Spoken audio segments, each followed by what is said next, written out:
ഉരുട്ടമ്പലം സരസ്വതി വിദ്യാലയത്തിലെ ബസ്സിലെ ജീവനക്കാരിയായിരുന്ന ജയശ്രീക്കെതിരായി സ്കൂൾ മാനേജ്മെൻറ്റിലെ ചിലർ നടത്തിയ ജാതീയമായ അധിക്ഷേപവും അതുപോലെ തന്നെ വ്യക്തിത്വത്തെ അപമാനിക്കുന്ന തരത്തിലുള്ള വർത്തമാനവും വലിയ ഞെട്ടലാണ് കേരളീയ സമൂഹത്തിലുണ്ടായത്. അതുകൊണ്ട് തന്നെയാണ് ജയശ്രീയെ വീട്ടിൽ സന്ദർശിച്ച് യഥാർത്ഥ വസ്തുത മനസ്സിലാക്കുന്നതിന് വേണ്ടി ഞങ്ങളെല്ലാവരും ഇവിടെ എത്തിയത്.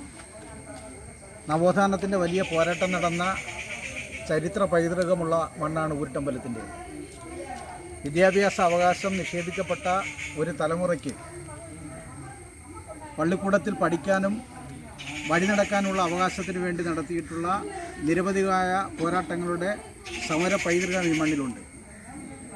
കഴിഞ്ഞ ഇടതുപക്ഷ ജനാധിപത്യ മുന്നണിയുടെ ഗവൺമെൻറ് ഊരുട്ടമ്പലത്തെ സർക്കാർ വിദ്യാലയത്തിന് പഞ്ചമിയുടെ പേര് നൽകിയത് ആ നവോത്ഥാന പോരാട്ടങ്ങളെ ഓർമ്മപ്പെടുത്തുന്നതിന് വേണ്ടിയാണ്.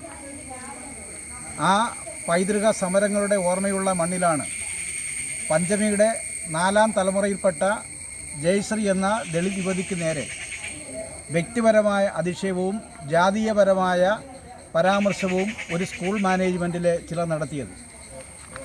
ശരീരത്തിൻ്റെ ദുർഗന്ധം ഒരു പ്രധാനപ്പെട്ട വിഷയമാണ് എന്ന് മാനേജ്മെൻറ്റിലെയും അധ്യാപകരുടെയും ചില ആളുകൾക്ക് തോന്നുന്നത് ജയശ്രീ എന്ന യുവതി ദളിത് വിഭാഗത്തിൽപ്പെട്ടതാണ് എന്നുള്ളതുകൊണ്ടാണ്.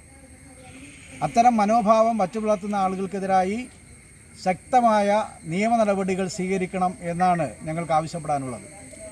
കേരളത്തിലെ ഗവൺമെൻറ് ഈ സരസ്വതി വിദ്യാലയത്തിനെതിരായിട്ടുള്ള ഇത്തരം അധിക്ഷേപങ്ങൾ നടത്തിയ ആ സ്കൂളിനെതിരായിട്ടുള്ള നിയമപരമായ നടപടികൾ സ്വീകരിക്കണം. ഈ വ്യക്തിപരമായ അധിക്ഷേപത്തിന് നേതൃത്വം കൊടുത്ത അധ്യാപകനെതിരായിട്ടും നടപടികൾ സ്വീകരിക്കണം എന്നുള്ളതാണ് ഞങ്ങൾക്ക് ആവശ്യപ്പെടാനുള്ളത്. ഒരു വ്യക്തിയെയും ജാതീയമായ വേർതിരിവോടുകൂടി മാറ്റി നിർത്തുന്ന ശ്രമത്തെ ഒരു തരത്തിലും അംഗീകരിക്കാൻ കഴിയില്ല.